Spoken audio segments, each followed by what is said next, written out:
Now, it's a war zone, so we have bombs, shellings, even more fires and more dangerous fires because some of them, they are using chemical materials.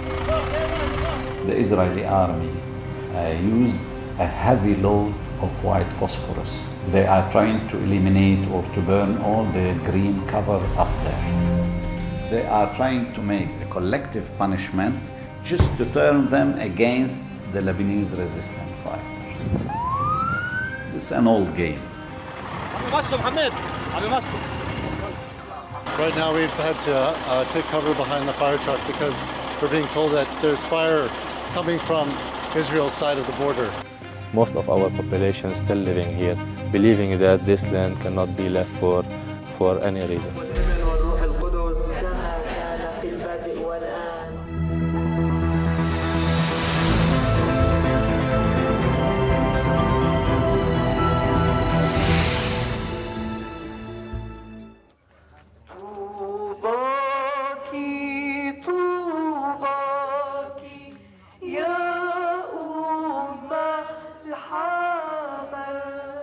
Ein Ebel is one of the few border villages that hasn't been completely abandoned after nearly a year of war. On any other evening, these streets would be empty. But tonight, this farming community is reunited, resurrecting a sense of normalcy, even if just for a few hours.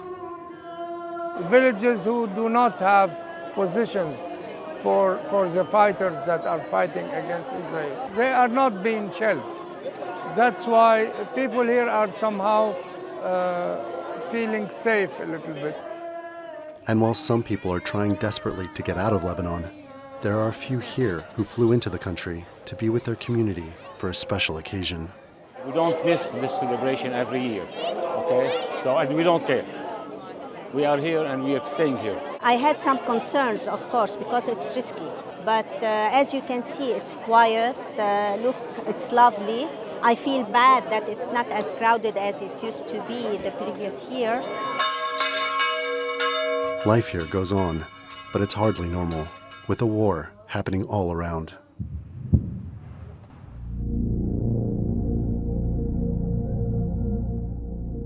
By daylight, the stark reality becomes more apparent. Village life in Ein Ebel is not what it was. If you walk through this place, it is virtually a ghost town. Neighboring areas are hit by Israel on a daily basis. Adding to people's pain is the fact that there are widespread reports of the use of white phosphorus, which damages farmland for years. We have evidences, we have videos throwing white phosphorus inside the villages itself because they try to eliminate all the citizens from the villages up there. And so far, there is some citizens are still in their villages and they are eyewitnesses. Civil defense workers are too.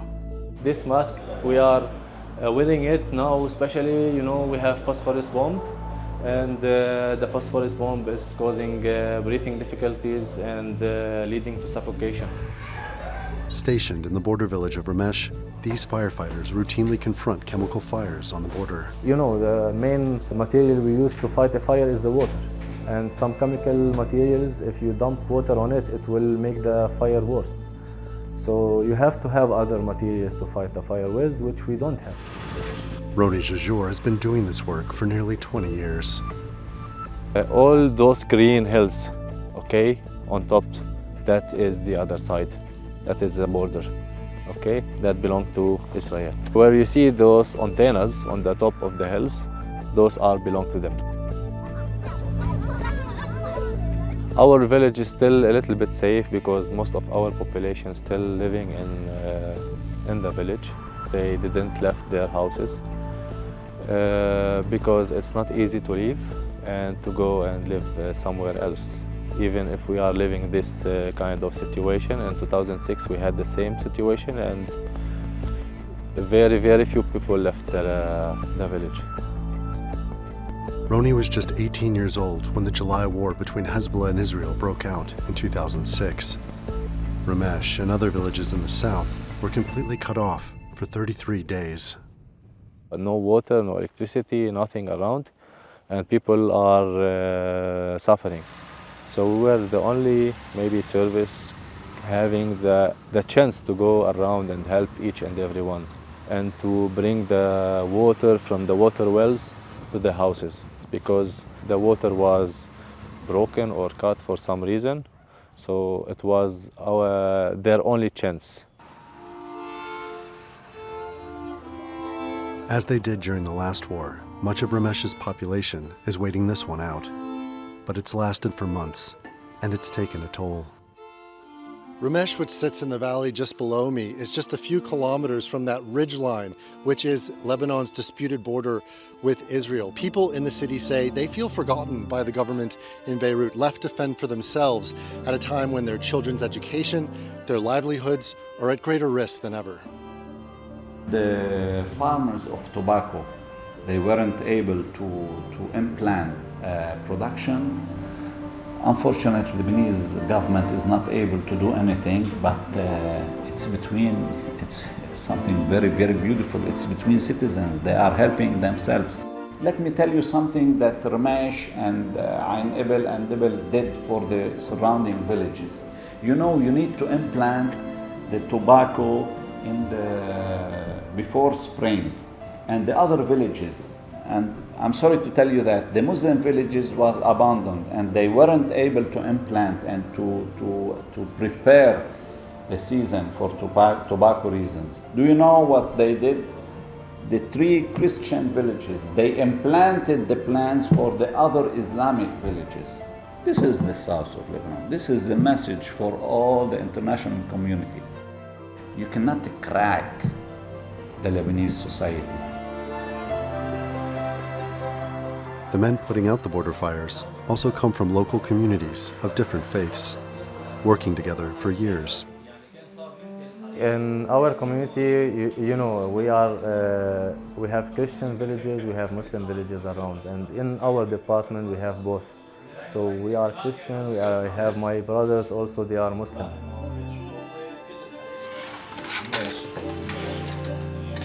Roni's mother runs a restaurant across the street from the firehouse.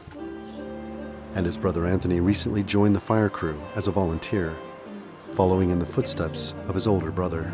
My brother, when he was born, he always see me like responding to fire, to emergency incidents and whatever. And he is so addicted also to this type of job.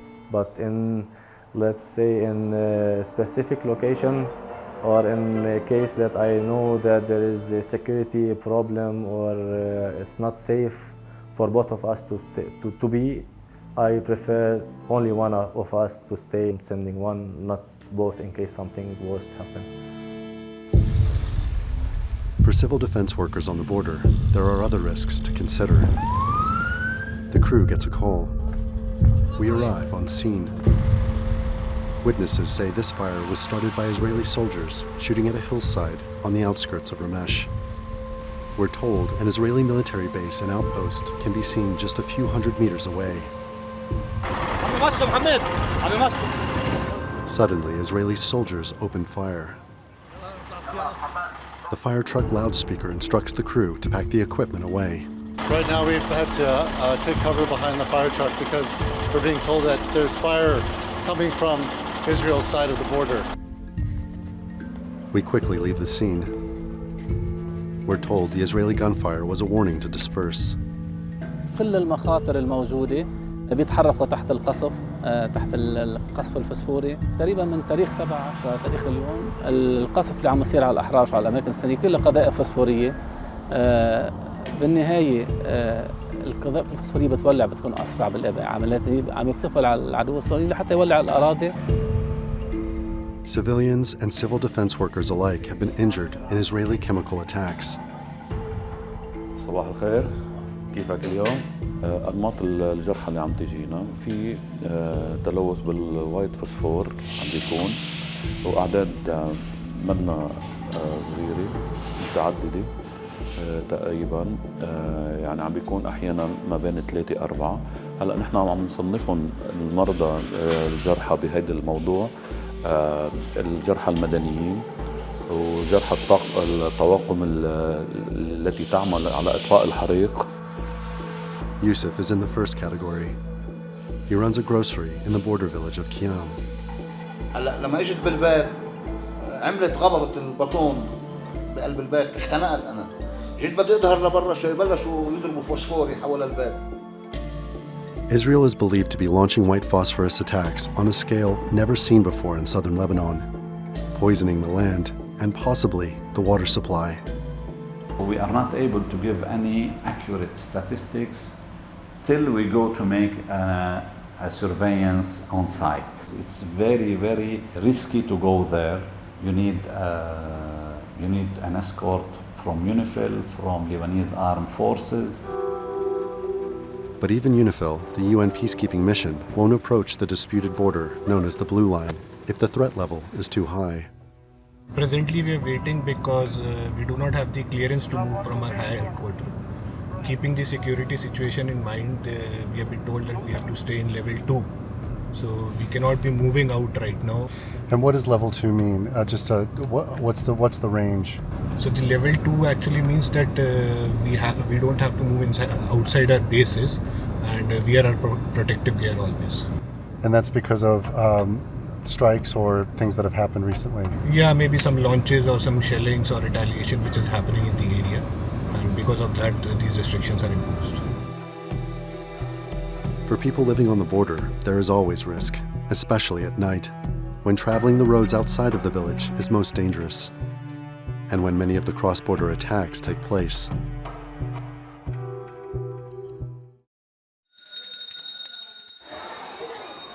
For the children of Ramesh, it's the first day of class.